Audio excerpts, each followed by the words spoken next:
салом бинандагони азиз, барномаи ахбори озодӣ ро бо хабарҳои охирини Тоҷикистону ҷаҳон ман Зарангези Наврӯзшоҳ аз студияи марказии радиои озодӣ дар Прага пешкаши шумо мекунам. имрӯз 27 июл аст ва нигоҳе ба чанд мавзӯи барнома. баъди 5 соли талошу интизориҳо модари тоҷик кӯдакашро ба оғӯш гирифт. хонаводае ки тифлро ба фарзандхонӣ гирифтанд эътироз доранд. ва мақомоти ноҳияи восеъ иддаои занеро ки гуфт дар идораи пулис латукуб шудааст таҳқиқ мекунанд. якм боре ки мара ҳақорат карда будам, ман дар танам телефон доштам. Ростия. фаъолияти ширкате ки мехост дар Тоҷикистон ба истилоҳ биткоин тавлид кунад барҳам хӯрд. кори он ғайриқонунӣ будааст.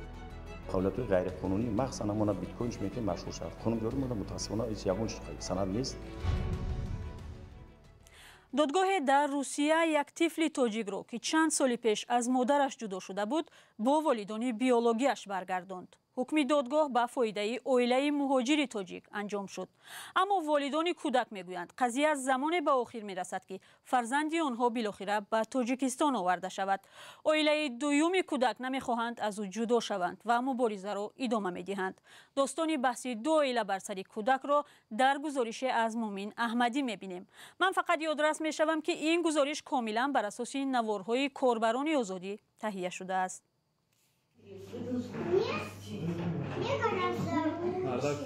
پس از 5 سالی تلاش مادری تاجیک به دیدار فرزندش رسید. ماه اکتبر سال 2017 این کودک در ایرکوتسک تولد شد. مادر پول تولدخانه را دادن نتوانست و کودک را آنجا نگاه داشتند.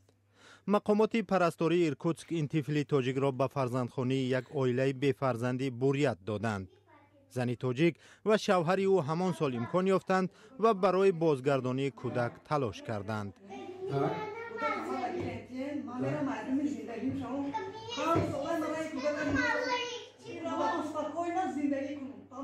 هرچند مقامات فرزندخوانی کودک را غیرقانونی دانستند و بازگردانی او را به مادری تاجیکش طلب کردند، مشکل با این حل نشده است.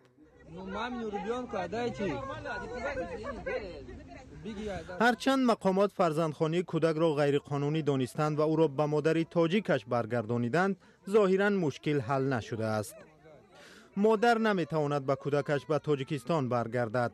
خانواده‌ای که 5 سال در تربیه آن بود به مقامات بالایی شکایت کردند. تا حال این بحث‌ها راهی مادر و کودک به تاجیکستان بسته است. پدر و مادر بوریتی کودک پای فشاری دارند که صاحب قانونی کودک هستند و او را لحظه از تولد خانه گرفتند که مادر تاجیکش از بهرش گذشته بود. ادوکات مادر تاجیک میگوید هیچ سندی وجود ندارد که مادر از بهر طفلش گذشته باشد. پایان کار همین می شود که کودک با مادرش میماند. هیچ یک دادگاه قراری دیگری قبول نمی کند. در مطبوعات ما خبرها کمی تحریف شدند.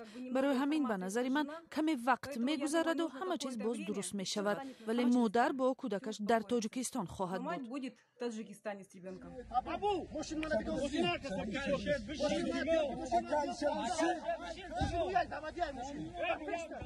جامعه بوریت ها کنسولگری و جمعیت تاجیکان در ایرکوتسک را زیر فشار قرار دادند. آنها علیشیر شیرینوف رهبر جمعیت تاجیکان را به آن عیبدار میکنند که کودک را با زور از آنها گرفته است. شیرینوف گفت تنها بر اساس قانون به مادر تاجیک کمک کرده است. پایان ماجرا معلوم نیست ولی مقامات میگویند کودک با مادر تاجیک حالا در روسیه در جای امن است. کنسولگری به این خانواده کمک حقوقی میرسانند.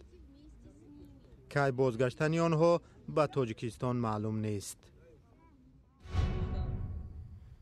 مامورانی زندانی وحدت زبیدالله رازیق عضو ریاست حزب ممنوع نهضت اسلامی را به شعبه جریموی یا شیزو انتقال دادند. یک نماینده محبس نو در وحدت روز 26 ایول به رادیوی آزادی گفت که زبیدالله رازیق را برای ویران کردن نظام اتاق جزا دادند. او سال 2016 برای عضویت در حزب ممنوع نهضت اسلامی به 25 سال زندان محکوم شده بود. همکارم میرزانبی خالقزاد این موضوع را پیگیری کرد و حالا در استودیو با ما است. میرزانبی نهایت معلوم شد که چرا زبیدالله رازیق به شعبه جریموی برده شده است؟ بله، یک کارمند محبس وحدت بدون ذکر نامش گفت که زبیدالله رازیق برای ویران نمودن نظام محبس مجازات شد و 15 روز در آنجا خواهد ماند. بیشتر از این حرف نزد که کدام نظام محبس رو در چه شرایطی ویران کرده است نامعلوم. حسام الدین زبیدالله پسر زبیدالله رازق از خارج تاجیکستان به رادیو آزادی گفت که با خانوادهشون در تماس بوده است و آنها فقط همین را میدانند که به شعبه جریمه‌ای محبس پرتافته شده است، ولی سبب اصلی روشن نیست. و زبیدالله رازق از فعالان و مؤسسان حزب نهضت اسلامی در کنار سید عبدالله نوری و دیگران به شمار می‌رفت و تا زمانی به 25 سال زندان محکوم شدنش رئیس اکادمی اسلامی همین حزب بود. خب میرزونبی تاجیکستان چند سال باز تلاش دارد که حزب نهضت اسلامی همچون سازمان تروریستی اعتراف شود. ظاهرا این مسئله هفته گذشته در ملاقات پرزیدنت تاجیکستان با دادستان کل روسیه هم مطرح شده بود. نماینده های این حزب در تاجیکستان ممنوع در این باره چی میگویند؟ ببینید، مقامات تاجیکستان از سال 2015 باز از کشورهای شریک خود در قلمرو شوروی سابق چنین درخواست را کرده بودند. در این مدت عکس صدای نگرفته بودند و محمدین کبیری رئیس حزب فعالتش در تاجیکستان ممنوع نهضت اسلامی روز 26 ایول گفت در این شب روز که روسیه بنابر جنگ اوکراین دچار مشکل و در جستجوی شریک است، احتمال زیر فشار درخواست دوشنبه را بپذیرد. به قول او اعضای این گروه در پهنای سابق شوروی حضور ندارند و برای این حزب خطرزا نبوده است. تشکر. دادگاه عالی تاجیکستان تا این دم تقریبا 20 سازمان را تروریستی و افراطگرا و ممنوع دانسته است که از القاعده و طالبان، جماعت تبلیغ تا گروه 24 و پیمان ملی و ائتلاف سازمان‌های مخالفین تاجیک در خارجه را در بر می‌گیرد. رهبران بعضی از این سازمان‌های سیاسی قرار را ناعادلانه و تلاش برای از صحنه سیاست دور کردن خود می‌دانند. مقامات تصمیم خود را مبارزه با تندگرایی شرح دادند.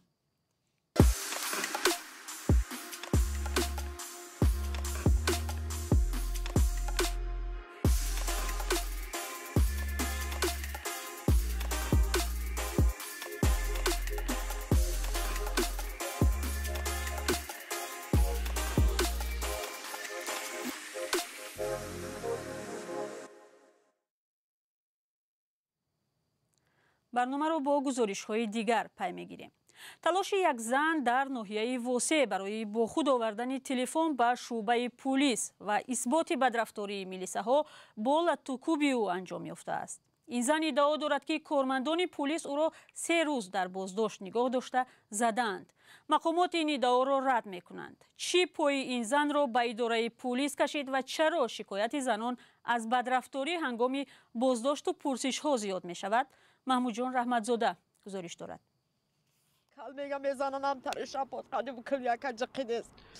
شرافت سلیمووا ساکنی دهه پوشانی پایانی ناحیه واسه دعوا دارد که کارمندان میلیسا او را لطوکوب کرده اند. با گفته این زن او را 3 روز در شعبه کارهای داخلی نگه داشته، بعد دخالت دادستان روز 15 ایول رهایش کرده اند. اما مقامات شکنجه شرافت را رد کردند. با گفته این مسئولین، شرافت سلیمووا را در پی شکایت یک همدیه‌اش دعوت کرده بودند. شرافت بحث را با همسایه‌اش تصدیق کرد و گفت که حادثه در عید رمضان رخ داده است و در آن حادثه او جبر دیده بود. جان قطعی همسایه شی در حولی ما قطعی همراهی فرزنداش همه کسا مرا زدن. تیاق داشت دستی همسایه تیاق چوی. کی بود حادثه؟ این حادثه عید رمضان. خانواده سلیموفا میگویند که میلیسا در اول نه شرافت بلکه برادر او را گناهکار میدانست. با گفته شرافت یک شاهدی خالص بیان داده است که برادر او در این جنگ نبود. پس از 2 ماه نه برادر شرافت را بلکه خود شرافت را به میلیسا خانه دعوت کرده اند. شرافت میگوید که در دعوت اول نسبتش بدرفتاری شد. در دعوت دوم شرافت همراهش پنهان تلفن درآورده است. به قول او با تلفن تنها یک هدف داشت: اثبات کردن بدرفتاری کارمندان میلیسا. شرافت میگوید که پلیس تلفنش را از بدنش پیدا کرد و این حالت کارمندان پلیس را غضبانی نمود. بردن مرا خیلی زدن، زدن. بعد من گفتم که شما چی به من خیال میکنین؟ بعد من برای که یکم باره که من حقارت کردم، من در تنم تلفن داشتم. راستی مگه من میگم در تنم تلفن درآوردم که یا حقارت میکرد. شرافت ادعا دارد که 3 روز در بازداشت بود و روز 4 او را رها کرده اند. من خودم برای همین مسئله پیش مجلس ملی، مجلس نمایندگان، پروکورور گنرالی برای آبروی خودم که هم تعریف کردم. من 4 جدا اینترو دادم. در حکومت ناحیه واسه مراجعت خانواده سلیموفا را تصدیق کردند. حالا برای تفتیش این قضیه از سوی رئیس ناحیه کمیسیون مخصوص تأسیس شده است. رئیس ناحیه واسه جمشید شریفزاده گفت این حالت زیر نظر او قرار دارد. ما همین فرصتی با حکومت در آمدن هم نکردیم. در همین پیش ما گفتم همین جا در ما قدشمو گپ میزنم میبینم همین خیلی چورا کردم. بعد من همین جا شعبه کروی داخله در تلفن کردم. شعبه کروی داخله خبر داد که مثال ما حوزی او را یگان کس یگان تامزدگی نیست. تو را تلفن کردیم رسیه که همین زنک در همجا مرده. همین خیلی خبر هم دادن.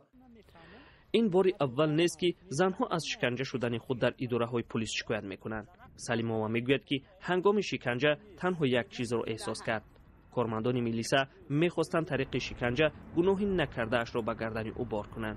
حالا شرافت میگوید که تا عدالت نسبتش برقرار نشود تا دستگاه پرزیدنت شکایت خواهد برد. کمیته اندوز با شکایت به دادگاه فعالیت شرکت تولید بیت کوین را در تاجیکستان منع کرد.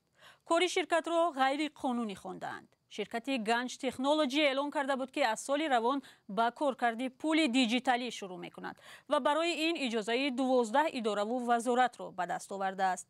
مقامات تاجیک در گذشته استفاده پول مجازی یا بیت کوین را خطرناک خوانده بودند. تفصیلات در گزارش برات یوسفی و سروینازی روح‌الله. فعالیت شرکتی که درباره ساختن پایگاه بیت کوین سازی در تاجیکستان خبر داده بود برهم خورده است. مقامات گفتند گنج تکنولوژی خلاف قانون‌های کشور فعالیت می‌کرد. گنج تکنولوژی پرونده از جانب سودی اقتصادی ولایت خرطوم بررسی شد. شکایت آنها اینچنین از جانب کلیگی مرحله کاساسیونی بررسی گردیده. حالنامه بی‌تغییر ماند. آخر سال گذشته یک شرکت تکنولوژی مستقر در هنگ کنگ خبر داده بود که سند را درباره ساختن زیربنیاد لازم برای کارکرد پول دیجیتالی از جمله بیت کوین در تاجیکستان امضا کرده است. بر اساس این سند دو طرف به تاجیکستان تکنولوژی و کامپیوترهای قوی برای کارکرد پول دیجیتالی می‌آورند و نصب می‌کنند. اما بعداً کمیته اندوز تاجیکستان به دادگاه عالی اقتصادی شکایت برد تا فعالیت این شرکت برهم داده شود. خیلی حالات بسیار است. من از 3 سال 4 سال اخیر شد همه شرکت‌ها خواهش میکنن کوشش میکنن که به هر راه واسطه با فعالیت‌های غیر قانونی مخصوصا ما بیت کوین میکنیم مشغول شد. قانون جاری مونده متأسفانه هیچ یگان سند نیست. من 60 سال گذشته هم چند مرتبه مسئله بود ما کروی نظارتی کرده بودیم یک جای مقامات قدرت قطعی. назари масъулони ширкати ганж технологи то лаҳзаи нашри матлаб дастрас нашуд. мутахассисон мегӯянд барои коркарди пулҳои диҷиталӣ ки ҳоло на дар ҳама кишварҳои ҷаҳон қабул мешавад компютерҳои қавӣ ва нерӯи барқи зиёд лозим аст. мақомоти тоҷикистон мегӯянд ки биткоин дар қонунгузории кишвар ҳамчун воситаи муомилот эътироф нашудааст ва ҳама гуна муомилаҳо дар қаламрави кишвар ҳатман бо сомонӣ сурат мегирад. дар гузашта низ мақомоти тоҷикистон аз боздошти чанд нафар хабар дода буданд ки дар истихроҷ ва ё мусоида дар додугирифт бо пули рақамӣ ба мисли биткоин даст доштанд.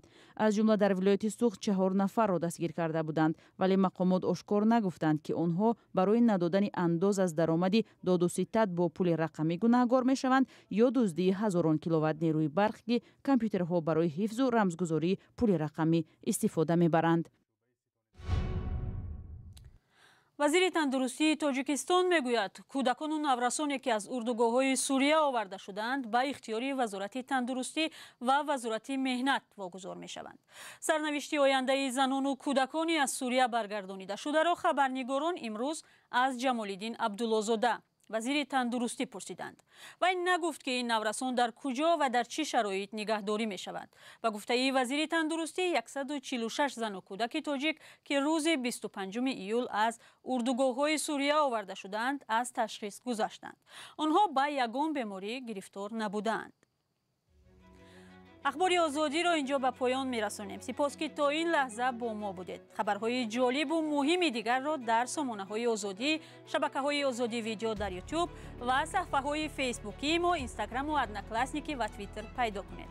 то барномаҳои баъдӣ рӯзу рӯзгоратон хуш ва худо нигаҳдор.